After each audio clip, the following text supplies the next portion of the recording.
नमस्कार दोस्तों, आज हम विजन के ट्रेनिंग सेंटर पर बैठे हुए हैं। हमारे साथ हैं संजय रस्तोगी जी। रस्तोगी जी, स्वागत है आपका एनडीटीवी भारत में। हम पहले चर्चा करते हैं, बताते हैं आपको संजय रस्तोगी जी हैं कौन। बनारस से आते हैं और इनको एक बड़ा अनुभव है उद्योग का और हिंदुस्तान की मार्केट का। यहाँ पर ये बच्चों को, इंजीनियरिंग के छात्रों को ट्रेनिंग देने के लिए आए थे। अब हम इनसे चर्चा करेंगे कि आखिर हमारे देश में उद्योग की क्या स्थिति है। प्रधानमंत्री जी ने एक स्टार्टअप का नारा दिया था और make in India, made in India, दुनिया भर की चीज़ें चली थी।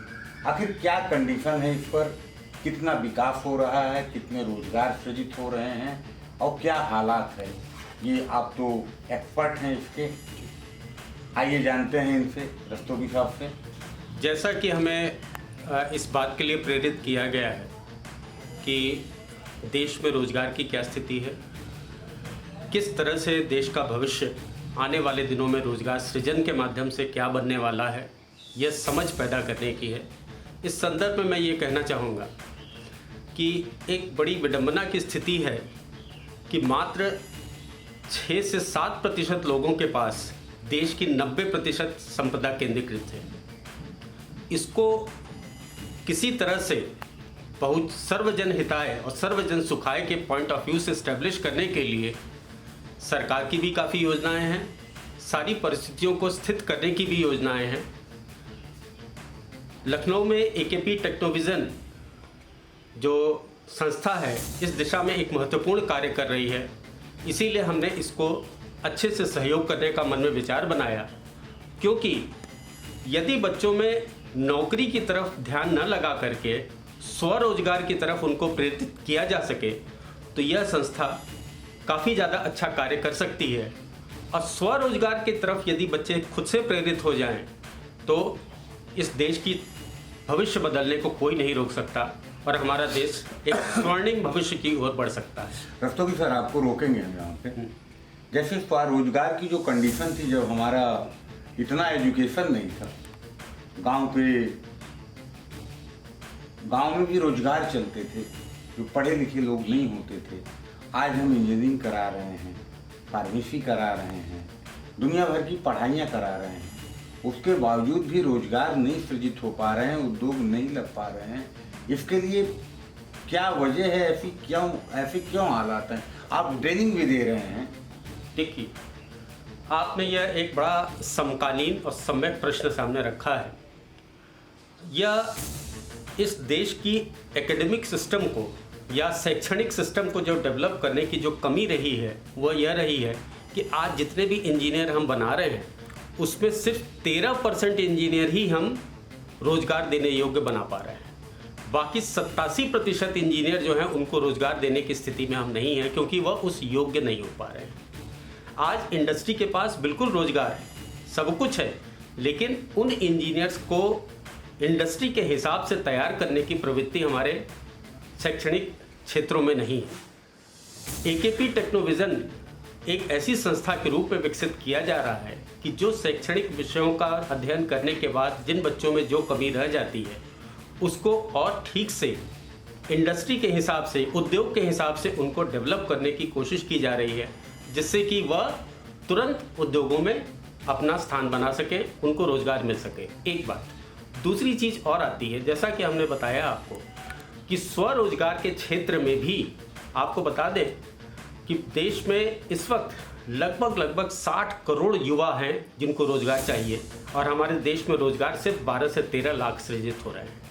नतीजतन हम बहुत बड़े ऐसी दिशा की ओर बढ़ रहे हैं कि यह देश जो है एक रोजगार दे पाने में असक्षम वाली स्थिति में आ रहे हैं। इसलिए स्वरोजगार एक सबसे महत्वपूर्ण कार्य है जो हमको बताना है, और हमारा मुख्य उद्देश्य है इन बच्चों को इस बात की समझ देना कि स्वरोजगार कैसे करें, उद्यमी कैसे बने, उन उद्यम में नवाचार, इनोवेशन, उस इनोवेशन के साथ बौद्धिक संपदा अधिकार को जोड़ करके कैसे अपनी आमदनी को सुनिश्चित करें, जिससे कि जीवन में उनको सफलता प्राप्त करने में कोई दिक्कत ना हो। और मैं फिर से आपको बताता हूँ, कोई भी शैक्षणिक संस्था नवाचार और बौद्धिक संपदा अधिकार दोनों के सही मेल द्वारा बच्चों को आगे डेवलप करने की स्थिति में, उनको विकसित करने की स्थिति में नहीं है। यह मैं पूरा निश्चित तौर पर बताना चाहता हूँ। रस्तोगी जी, ये नवाचार और दूसरा चीज क्या कहा आपने? बौद्धिक संपदा अधिकार। इसका क्या मतलब है, जरा बताना चाहिए, थोड़ा संक्षेप में बताइएगा। बदलती हुई परिस्थितियों के अनुसार समाज की आवश्यकता नित्य नए चीज़ों में बदलती रहती है। उन बदलती हुई परिस्थितियों के अनुसार शैक्षणिक जो करिकुलम है या जो शैक्षणिक हमारा क्षेत्र है वो बदल नहीं पाता है, वह अपने पुराने घिसे पिटे तरीके से काम करता रहता है। नतीजतन कोई भी नई चीज़ बाज़ार में नहीं आ पाती है जिसका कि ज़रूरत बाज़ार को है। पुरानी चीज़ें जिसकी ज़रूरत अब नहीं रह गई है या जो चीज़ें अनौपचारिक हो गई हैं, उन चीज़ों पर ही बिला वजह हमारी सारा सिस्टम, हमारी सारी व्यवस्था उसी पर केंद्रित रहती है। जैसे कुछ बताएंगे कि जैसे कुछ उदाहरण देंगे कि ये यहाँ पर देखिए ये नहीं है और ये पढ़ाई चल रही है। आज आपको बता दें कि बनारसी साड़ी, खास तौर से हम चूँकि बनारस से हैं तो एक आपको हम उदाहरण देना चाहेंगे बहुत महत्वपूर्ण। बनारसी साड़ी में बनारस का उद्योग पिछड़ गया सिर्फ इस वजह से क्योंकि बनारसी साड़ी की जो डिज़ाइनिंग है वो कंप्यूटर द्वारा नहीं हुई। नतीजतन वहाँ का रोजगार चला गया सूरत में और बनारसी साड़ी का रोजगार पिछड़ गया। बनारस से कहने का मतलब है अब बनारस में बनारसी साड़ी का रोजगार ना के बराबर हो गया। ना के बराबर नहीं, पिछड़ गया। उसका विकास जो है ठहर गया। तो प्रधानमंत्री जी के स्तर पे कुछ इसमें पहल की गई या? अब उसमें प्रधानमंत्री जी के व्यक्तिगत उसमें इंटरेस्ट लेने की वजह से वहाँ पर हथकरघा इनोवेशन सेंटर की स्थापना की गई है, जहाँ पर कि उसको वहाँ के जो हथकरघा का काम करने वाले जितने भी कारीगर हैं उनको आगे आने की ज़रूरत है। लेकिन यहाँ जरा सा कमी आ रही है हमारी व्यवस्था की कि उन हथकरघा के काम करने वाले कारीगरों को सही प्लेटफॉर्म उपलब्ध नहीं है जिससे क्या करके वो उसको डेवलप कर सके। रस्तोगी जी रोकेंगे, एक बड़ा हिंदुस्तान में एक अच्छा क्या है ऐसे वर्ड कह लीजिए, जहाँ देखो वहीं जागरूक कर रहे हैं। पहले तो जागरूक करते हैं, फिर काम होता है या नहीं होता है, तो ये धरातल पे कब आएगा? देखिए, धरातल पर लाने के लिए हम आपको इतना ही करेंगे कि किसी काम को शौकिया करना और किसी काम को व्यावसायिक तौर पर।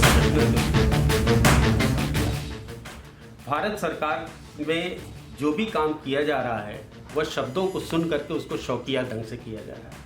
उसके लिए सही योग्य प्रोफेशनल्स को ला करके, व्यावसायिक तौर पे जो योग्य सक्षम व्यक्ति हैं उनको ला करके उस काम में इंक्लूड नहीं किया जा रहा है। जो भी हमारा अधिकारी वर्ग है उनके पास भी शैक्षणिक योग्यता ही वह है, उनके पास जो सही व्यवहारिक नॉलेज होना चाहिए वह उनके पास न होने की वजह से जो सही ज्ञान है वो धरातल पर नहीं आ पा रहा है। एक छोटा सा उदाहरण मैं दूंगा। बनारस की एक संस्था थी श्री राम मिष्ठान्न भंडार, उसी एक संस्था के नाम पर 8 दुकानें खुल गई। जबकि आज भी हम लोग चूँकि पुराने बनारसी हैं तो हम जानते हैं सही मिठाई कहाँ मिलेगी, लेकिन जो नया व्यक्ति आता है वह भ्रमित हो जाता है। तो बौद्धिक संपदा अधिकार हमेशा विकास के साथ साथ चलना चाहिए, नवाचार या इनोवेशन के साथ साथ बौद्धिक संपदा अधिकार चलते रहना चाहिए। यह समझ आज भी हमारी व्यवस्था में नहीं आ पा रही है और हम जैसे प्रोफेशनल्स जिनके पास ये क्षमता है, यह समझ है, उनको कोई प्लेटफॉर्म उपलब्ध नहीं है भारत सरकार के पास जहाँ पर आकर के हम इस चीज़ को बता सकें। आप स्टार्टअप को कहाँ तक देखते हैं, कहाँ पर अभी सफल हुआ है या अभी हवा भी चल रहा है? अब आपको बता दें, भारत के पास अभी फोर्ज इंडिया नाम की एक कंपनी आई है जिसने मेक इन इंडिया को सफल बनाया है और पूरे विश्व में उस चीज़ को रिकॉग्निशन मिला है। उसके जो डायरेक्टर हैं, मैं अभी नाम नहीं बता पा रहा हूँ, लेकिन उसके जो डायरेक्टर हैं उन्होंने इस बात को कहा है कि सकल घरेलू उत्पाद हमारे देश का जो आज 7.5% पर है वो इन्हीं संसाधनों द्वारा 10% तक किया जा सकता है। और यही सकल घरेलू उत्पाद यदि 10% तक 15 साल तक बना रह गया तो भारत चीन के सकल घरेलू उत्पाद के बराबर कर लेगा। और यह चीज़ संभव तब है जब हम अपने बौद्धिक संपदा अधिकार को और नवाचार या इनोवेशन को दोनों को साथ में जोड़ के चलें, जिससे कि नवाचार से जो लाभान्वित होने वाले लोग हैं उनको सही सही लाभ मिल सके और वो आगे बढ़ सकें। एक चीज़, दूसरी चीज़ आपको और बता दें कि पूरा विश्व आज की तारीख में सन 2030 तक 65% नौकरियां खत्म होने वाली हैं पूरे विश्व में। उसके लिए मेरे पास कोई तैयारी नहीं की जा रही है शैक्षणिक क्षेत्र में। तो यहाँ पर ज़रूरत है एक ऐसी संस्थाओं की, ऐसे प्लेटफॉर्म की, जहाँ पर कि शिक्षा प्राप्त बच्चों को इंडस्ट्री की रिक्वायरमेंट के अनुसार, उद्योगों के अनुसार उनको तैयार किया जा सके। एक बात, दूसरी चीज़ आपको और बता देंगे कि मैं चूँकि क्वालिटी काउंसिल ऑफ इंडिया से सम्मान प्राप्त व्यक्ति हूँ, क्वालिटी काउंसिल ऑफ इंडिया में इस बात को खास तौर से प्रतिपादित किया गया है कि जो भी उत्पाद बनाए जाएं वो Z क्वालिटी के हों, ZED, zero effect zero defect. आम जन को शायद आज पता ही नहीं है कि ज़ीरो इफेक्ट और ज़ीरो डिफेक्ट क्वालिटी स्टैंडर्ड क्या होता है। ज़ीरो इफेक्ट का मतलब ऐसे प्रोडक्ट उत्पाद जो वातावरण पर बुरा असर न डालते हो और साथ ही साथ उनका इफेक्ट भी खराब, उनके अंदर डिफेक्ट भी कोई ना हो। यह जो उत्पाद की क्वालिटी देने की जो समझ है वह पहली बार भारत पूरे विश्व में दे रहा है और इसका एक्नॉलेजमेंट आज होने वाले G20 सम्मेलन में स्थापित किया गया है। और शायद आपको ये जान के बड़ी खुशी होगी कि पहली बार भारत को अमेरिका, जापान और भारत को जय के नाम से इन्होंने G20 देशों में उसको शामिल किया गया है। तो जापान, अमेरिका और भारत तीनों को मिलाकर के जय नाम दिया गया है, जिससे कि यह 80% पूरे विश्व का GDP भारत, अमेरिका और जापान मिलकर के देने की स्थिति में है। तो आने वाला समय बहुत उज्जवल है, बहुत ओपन है। बस अभी सही समय है कि इस संक्रमण काल को हम सही इस्तेमाल करके देश को आगे ले जाएं। बहुत बहुत धन्यवाद रस्तोगी जी, आपने हमें वक्त दिया।